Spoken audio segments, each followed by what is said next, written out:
So tell us a bit more about the Whisky Wealth Club. Give us a bit of a summary about what the structure is of that and how it works. So when we sat there napkining out the concept of growing a whiskey company, whiskey isn't cheap.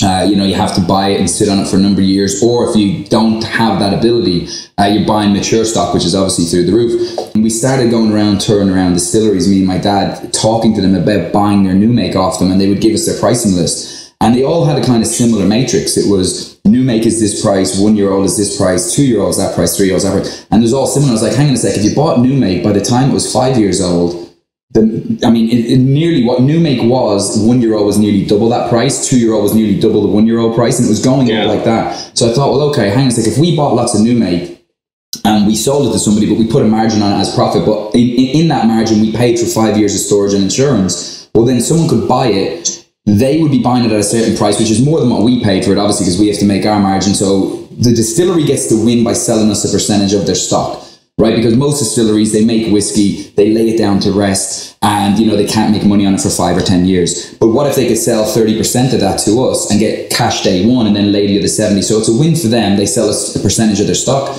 We then put our margin on it, we get a win, but then the investor or the client or whoever it might be that wants to buy it, the collector, they get to sit on it, and in 5 years' time, it's worth more than what they paid for it. So there's an ROI in it for them, or they can hold it for 10 years or 15 years. It's only like 50 quid a year extra to hold a cask for another year. So so it's not expensive to hold it from 5 years to 10 years. It's an extra 250 quid, which is nothing. And by way of the margin of where that cask will go. So yeah, that's where we just napkined it all out and did the pricing matrix and structured it. And then I said, this sounds like a good idea. Nothing's really safe. We learned that in 2008. We've learned it again just now with the coronavirus. Nothing's really safe as they claim it can be. So with whiskey, while again, nothing is safe, there's always risk in everything. Whiskey is one of those things that if you're sitting on a cask of whiskey, nothing's really going to happen to it other than that 2% evaporation. Generally speaking, you could get obviously full leakage, but the warehouse keeper picks up on that. Obviously, within that, you've got the fact that because it gets better with age, and therefore the value should increase because the quality's up, it's a longer term investment as well. So it can ride out a recession. That's exactly it. That's the thing. Like whiskey is one of those things where if you look at a chart of whiskey prices over like a 30 or 40 year period, and then you look at the markets are constantly doing this. They're going up and they're hitting a high and then they're falling. You get recession, expansion and contraction. That's just the nature of markets. But whiskey just tends to keep getting more valuable with age. And what happens in Irish whiskey and Scottish whiskey across the board is the majority of it goes to blends. Nearly, I think it's 89% of all Scottish whiskey has gone to blends, and the other 11% is sold as a single malt. So, and what happens is a blend, you don't want it to get past 8 years. So the vast majority of whiskey that's made today will be gone and into bottle by year 8. So if you're holding casks past that point, year 10, year 15, and so on, it eventually gets rarer and rarer and rarer. And as you said, the price goes up. So it's a nice buy and hold strategy. There's no dividend to pay. It's not as good as holding real estate in one aspect or something like that, or stocks, because you can get a dividend and it goes up in value. Sometimes it plummets as well. Whiskey just is kind of like holding gold or holding cash in the bank, except cash in the bank, goes down with inflation. Whiskey goes up, and every year it's becoming more valuable until finally you need it. So what I say to people is, look, don't go and put all your eggs in this basket. Take a percentage of what you feel like you want to invest in it that you're not going to need for 10 or 15 years, and just set it and forget it and leave it alone. Let it do its thing. If you want to trade out some barrels to make it more expensive, you can do that closer to the end and do some finishing. But it's really just a set and forget strategy. Just going back to the extra strategies you can have with when you invest in a cask. Just for those who don't know, roughly how many bottles are in a cask, like standard? Depends on the age of the cask, because obviously every year it gets less and less.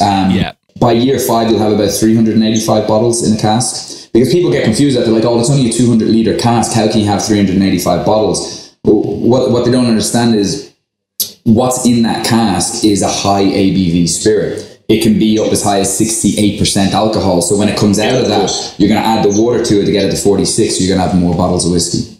When you break it down, there's 385 bottles in a cask, right? I'll just do the math on this because I know what the price is in Irish, but I don't know off the top of my head in Scottish. So you go 1950 is what you pay all in. That gives you a cask of whiskey, 5 years of storage, in Scottish, we pay for 10 years of storage and 10 years of insurance in Scottish whiskey. Because Scottish whiskey is traditionally double distilled, Irish is traditionally triple. Irish whiskey can be drunk and palatable because it's a warmer climate at 5 years to 7 years. Scottish whiskey, you really, in my opinion, you wanted to go past 10 years if you can.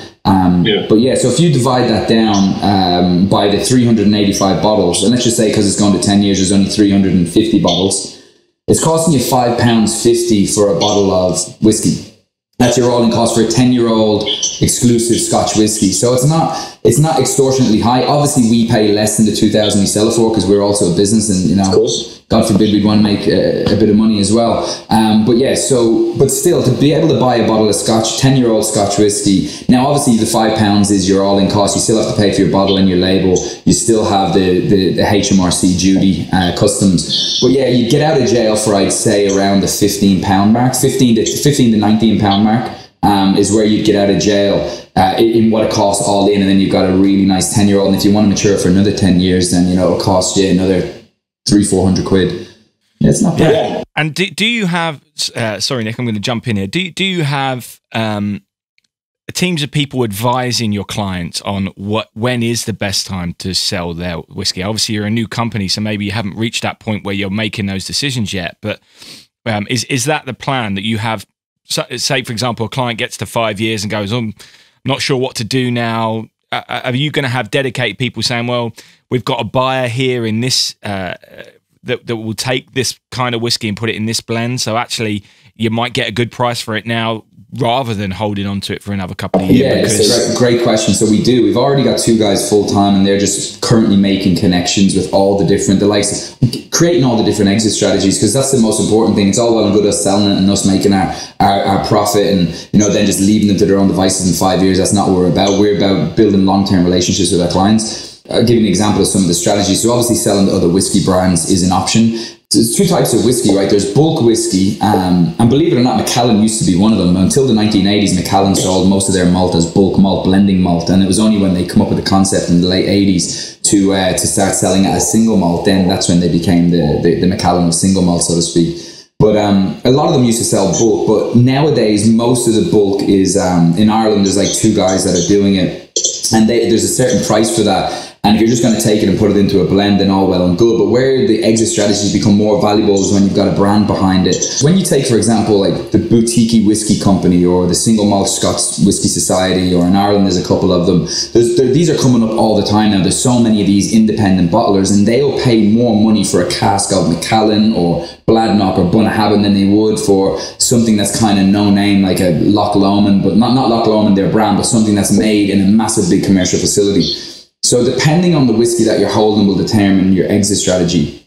If you're holding high quality whiskey that's more sought after, then you've got more options. And, so there's obviously, there's independent bottlers, there's private collectors. There's also people that are current, that in 10 years time, there's someone that's going to be in the shoes that they were in 10 years prior that is looking to invest in whiskey. And rather than that person buying new make, they might want to buy the 10-year-old cask and then sit on it for 10 years and then have 20-year-old. So yeah, so it's again a long answer to your short question. Is that there's lots of exit strategies. There's also auctions you can auction off. I think there's 15 different auction websites now. And can you mix and match exit strategies per cask? For example, could you bottle 5 or 10 for yourself and then sell the rest on, or is that kind of frowned upon? No, not at all. Absolutely, most of them probably will do that, and I'd recommend they do is keep a cask or 2 for yourself. We have our own design company. We obviously have our own bottling strategies. But yeah, design your own bottle, which isn't hard to do. Get a label, come up with a brand, and then sit down and put it in your own private cellar and then sell the rest off. We had one client that did exactly that, or has planned to do that. He's going to do it in a number of years, and he actually bought them for his daughter. It was for her wedding, and his daughter's only, I think, 6 years old. So we're talking probably 20 years into the future. But his goal is that when they get to 5 years old, sell half of them, which will recoup most of the investment on all of them, then sell another quarter of them when it's 10 to 15 years old. Again, now he's in profit, so it hasn't cost him anything, and he still has, and he bought like 60 casks, so he still will have whatever that is, 15 odd casks that he will then be able to private bottle. He'll be able to supply the money he would have made, would have paid for the wedding. He'll be able to supply all the alcohol for the wedding, give everybody a bottle of the whiskey at the wedding, and still keep enough to be able to give a bottle to the couple on their anniversary every year for the rest of their life, or open one on the anniversary. So it's this strategy that he talked to us about, and we thought it was a great idea.